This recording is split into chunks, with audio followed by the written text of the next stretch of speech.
আমার মেকআপ করা নিয়েও কিছু মানুষের প্রবলেম। আমি বাড়িতে কেন সবসময় সেজেগুজে থাকি? चलिए शुरू करते हैं। কার এত বড় সাহস আমাদের টিয়া সুন্দরকে এত বড় একটা কথা বলে? আমাদের টিয়া সুন্দর নাকি সবসময় সেজে গুজে থাকে। আরে মেয়ে মানুষ একটু সাজবে গুজবে সেটা তো ভালো লাগবে তাই না? কিন্তু আমাদের টিয়াপাকে সবসময় সেজে গুজে কেন থাকে তারও একটা কারণ আছে। দেখো আমরা মুভিতে দেখি ইনকাম ট্যাক্স অফিসার যারা ঠিক আছে ফট করে এসে রেড করে ঠিক আছে লোকের বাড়িতে, আমাদের টিয়াপাকেও সেম সবসময় সেজে গুজে থাকে একটাই কারণ, কারণ টিয়া সুন্দর তো বড় সেলিব্রিটি।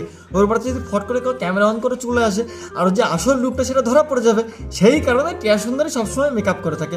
বুঝলে বন্ধুরা? কি আর দেখো, আমার বাড়িতে আমার বর থাকে জন্য আমি সবসময় আমার বরকে ইমপ্রেস করার জন্য সেজেগুজে থাকি। দিদি তুমি কিন্তু খুবই বড় একটা মিথ্যে কথা বলে। তুমি কিন্তু তোমার বড়ের জন্য সাজগোজ করো না, তুমি টাকা ইনকাম করার জন্য সাজগোজ করেছো।